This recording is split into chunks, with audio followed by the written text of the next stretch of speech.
안녕하세요. 고경희입니다. 오늘은 웹의 HTML5의 여러 가지 태그들 중에서 텍스트와 관련된 태그들에 대해서 알아보도록 하겠습니다. 웹사이트에서 가장 많이 사용되는 요소가 텍스트죠. 텍스트와 관련된 태그들이 꽤 많이 있는데요. 이 텍스트 태그들을 정확하게 그 쓰임새에 맞게끔 사용하는 것도 웹 표준에 해당된다고 할 수 있겠습니다. 그럼 중요한 태그들을 하나씩 살펴보도록 하겠습니다. 텍스트 태그 하면은 가장 먼저 떠올리는 태그가 이제 p 태그입니다. 이 p 태그는 텍스트 단락을 만드는 태그인데요. p 태그를 사용을 하게 되면 p 태그 앞뒤로 줄바꿈이 일어나게 됩니다. 그러니까 앞뒤에 빈 줄이 생기면서 p 태그를 사용한 부분이 하나의 단락, 하나의 문단을 이루게 됩니다. 이 지금 p 태그를 사용한 부분을 한번 결과 파일을 열어보도록 하겠습니다.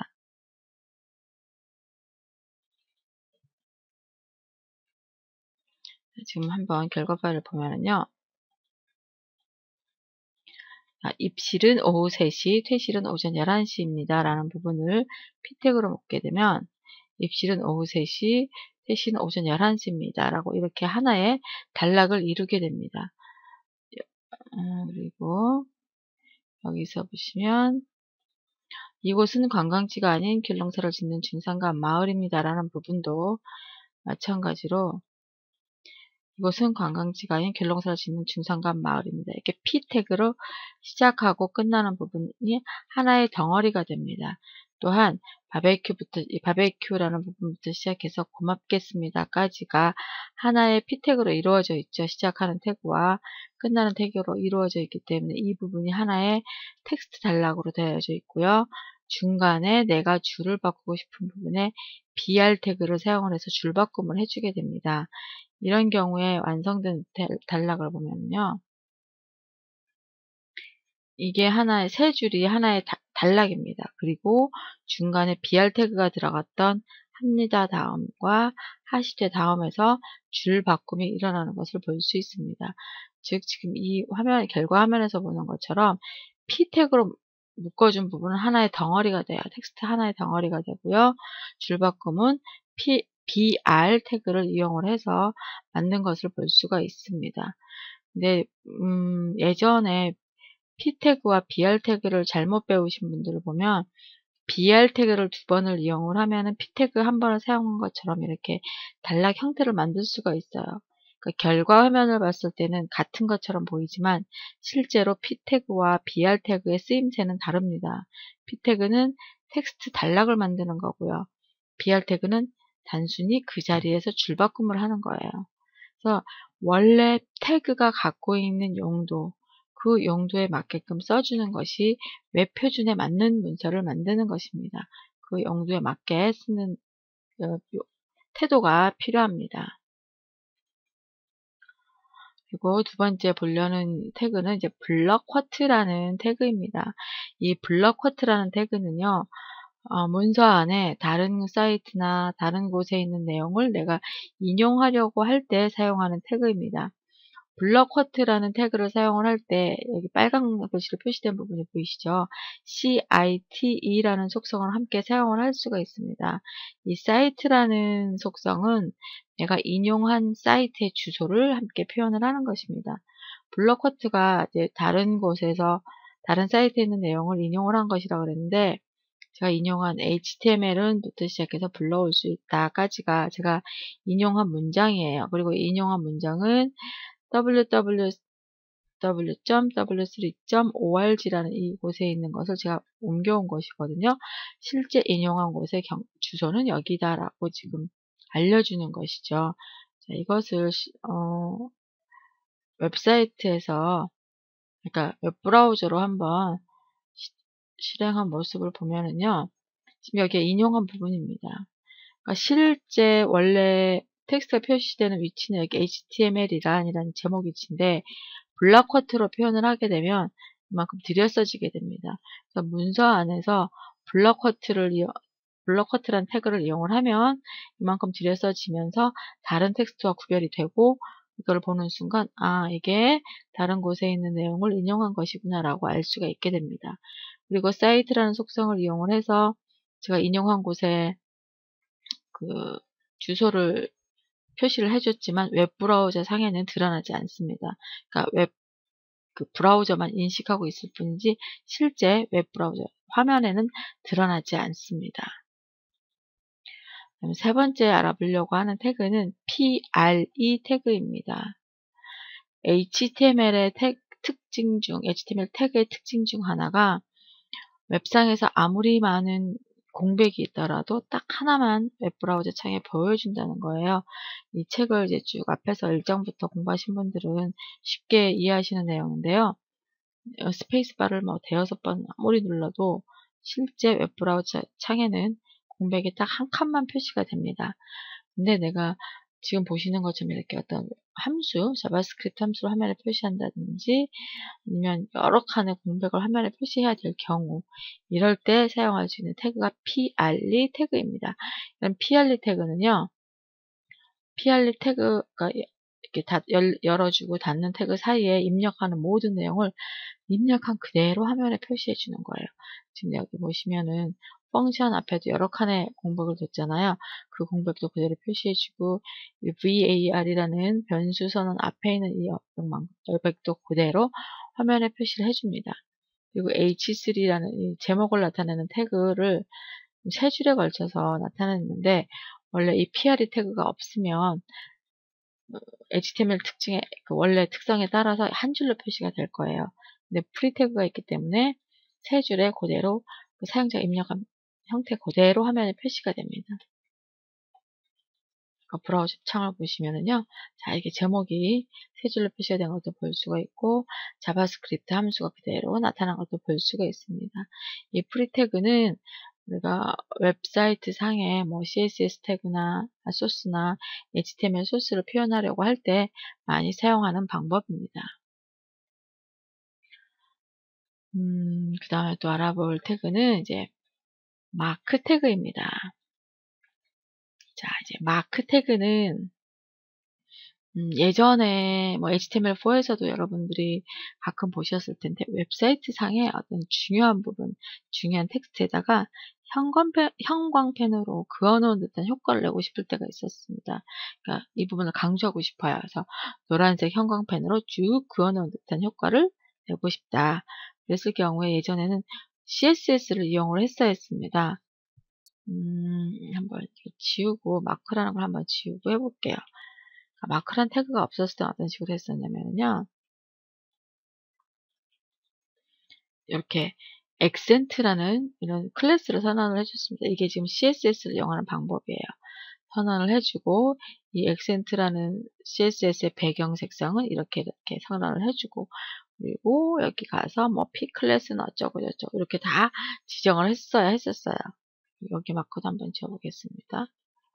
그렇게 해서 저장을 해가지고 비지 칼라라는 걸 한번 열어볼게요. 그렇게 하면은 내가 지정한 대로 이렇게 색상이 지정이 됐었습니다. 이런 방법으로 사용을 했었어야 했는데 이제 마크라는 태그가 생겼어요. HTML5에. 자, 마크라는 태그가 생겨서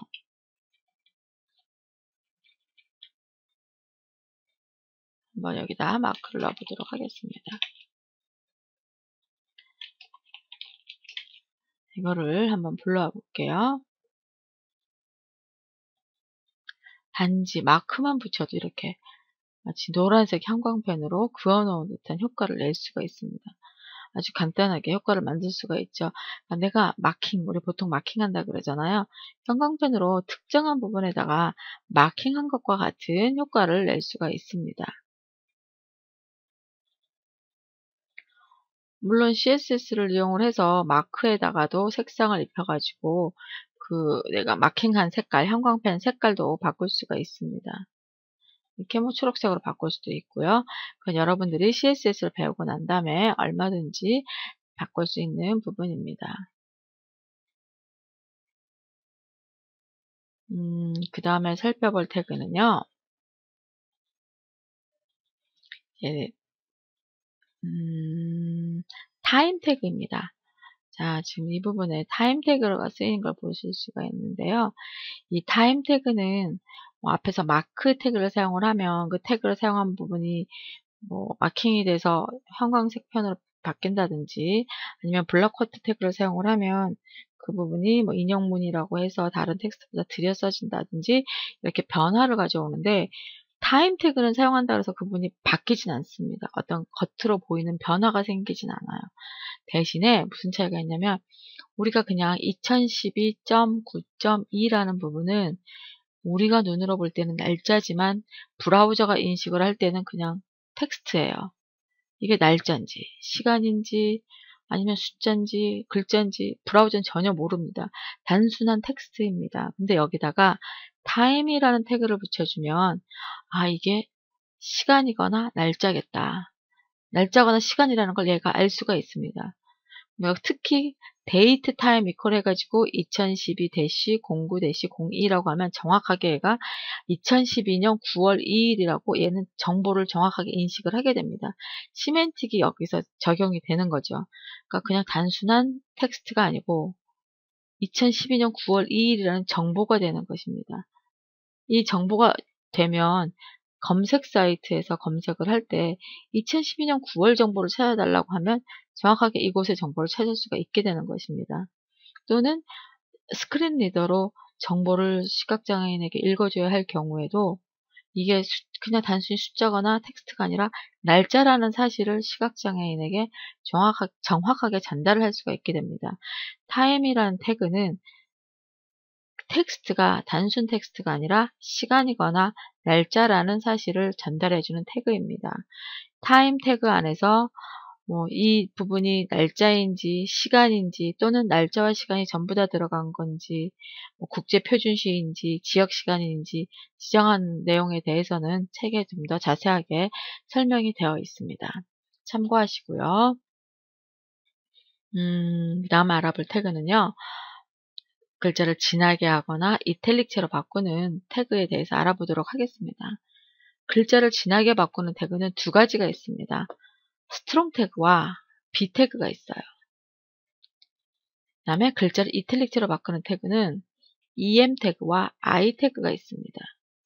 여기는 지금 I 태그가 사용이 안 된 것 같은데, 이 태그를 정확하게 구별해서 사용하실 수가 있어야 돼요. 왜냐하면 시멘틱이기 때문에 태그가 사용할 때, 그러니까 여러분이 지금부터 사이트를 만들 때는 겉으로 눈에 보이는 게 중요한 게 아니라 태그가 갖고 있는 정보, 이 웹사이트가 사용자에게 전달하려고 하는 콘텐츠, 정보에다가 중점을 두셔야 됩니다. 눈으로 어떻게 잘 보이게 하는 거, 똑같이 보이게 하는 게 중요한 게 아니고 정말 이 사이트를 통해서 내가 전달하려고 하는 게 어느 부분이 얼마나 중요하고, 이 부분은 인용한 내용이다, 이 부분은 날짜다, 그 전달하는 게 되게 중요합니다. 자, 그러면 스트롱이라고 하는 태그는 중요한 내용을 진하게 표시해주는 태그입니다. 이 M이라는 태그는 중요한 정보를, 내가 강조하고 싶은 정보를 이탈릭체로 표시하는 태그입니다. 그러니까 스트롱과 EM 태그는 강조하기 위한 태그예요.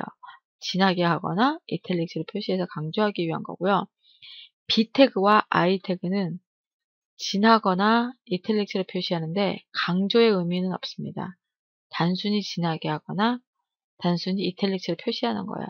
단순히 이렇게 다른 글자와 구별짓기 위해서 진하게 한다거나 다른 글자와 구별짓기 위해서 이탈릭체로 표시하는 것이지, 강조하거나 중요하다는 그런 의미가 있는 것은 아닙니다. 그런 것을 염두에 두시고 스트롱 태그가 글자를 진하게 표시할 때, 이건 되게 중요해서 강조해야 되는 거다. 그럼 스트롱 태그. 단순히 진하게만 표시한다. 그럼 B 태그예요. 이탈릭체로 표시를 하는데 이 부분이 되게 중요해서 강조해야 된다. 그러면 EM 태그. 단순히 이탈릭체로 삐딱하게 표현한다. 그럼 I 태그. 이렇게 구별지어서 태그를 표시해 주시면 됩니다. 그리고 이제 남아있는 태그 하나가 이제 Q 태그예요. 텍스트 태그 중에 앞에서 이제 블럭쿼트 태그가 있었죠. 블럭쿼트 태그가 인용을 하는 태그였었는데요. 인용 태그가 블럭쿼트 태그는 그 태그를 덩어리째 안으로 쑥 집어넣어서 표현을 했습니다. 그러니까 다른 것과 구별할 수 있게끔 다른 태그 구별해서 안으로 집어넣어가지고 인용을 했었는데, Q 태그는 문장 중에 그 단락 안에 포함돼서 표현을 하는 겁니다. 인용 블록커트는 덩어리째 안으로 집어넣기 때문에 다른 것과 구별이 되는데 큐 태그는 단락 안에 포함되기 때문에 다른 것과 구별 지을 수 있도록 어떻게 표현을 하냐면 따옴표가 들어갑니다. 큐 태그 한번 결과 화면을 보여드릴게요. 여기 보면 여기 웹의 힘은 보편성에 있다. 저거 쭉 해서 요소이다 라는 말로 해서 이게 따옴표로 묶여있는 부분이 지금 인용된 부분이에요. 따옴표는 제가 붙인 게 아니고요. 여기 보시면 알겠지만 웹의 창시자인 팀 버너스리의 웹의 힘은 해가지고 Q로 시작하는 부분에서 자동으로 따옴표가 붙은 것입니다. 그리고 사이트 역시 블록커트와 마찬가지로 Q 태그에서도 사이트라는 속성을 이용을 해서 인용하는 사이트 주소를 표시할 수 있습니다. 꼭 적어야 하는 건 아니에요. 내가 인용하는 곳에 주소를 알고 있을 경우에는 사이트 속성을 이용을 해서 이렇게 작성을 할 수 있습니다. 보면요. Q 태그를 이용을 해서 인용을 했을 경우에 이렇게 문단 안에 녹아 들어갑니다. 그러니까 하나 안에 이렇게 포함이 돼요. 그리고 이렇게 텍스트를 이렇게 선택을 했을 때도 따옴표는 포함이 안 되죠. 내가 입력한 텍스트가 아니니까. 이 Q 태그를 따옴표를 입력하기 위한 용도로 사용을 하시면 안 돼요. Q 태그를 사용을 하면 따옴표가 포함되긴 하지만 이것은 인용되었다는 표시일 뿐이지 내가 넣고 싶은 따옴표를 표시하고 싶은 부분에 따옴표 때문에 따옴표를 표시하기 위해서 이 Q 태그를 사용을 하시면 안 됩니다. 자, 지금까지 텍스트 태그들에 대해서 알아봤고요. 이 텍스트 태그들은 여러분들이 꼭 웹사이트만이 아니라 게시판이나 블로그 등에서도 자주 사용할 수 있는 태그들이니까 꼼꼼하게 살펴보시고 여러 번 연습해서 여러분들 익숙하게끔 배워 놓으시기 바랍니다. 감사합니다.